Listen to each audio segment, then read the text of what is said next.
So this is a little Proform ring filer I picked up when I ordered all my stuff from Summit Racing. It was 40 bucks. I figured, well, can't really lose. Give it a try, see how it works. It's a hand crank thing. There's a little handle, went through the end there, a little set screw.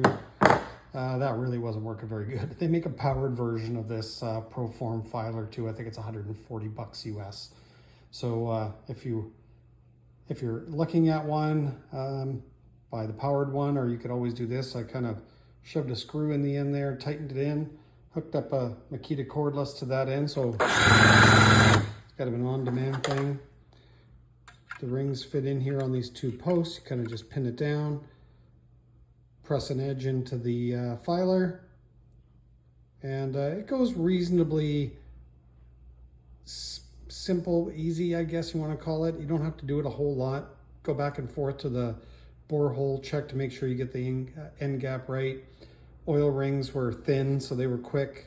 Second ring, different material. It filed a little bit quicker. These are the top rings, or harder steel, so they're taking a little bit more filing to do. So, but pretty simple, works pretty good.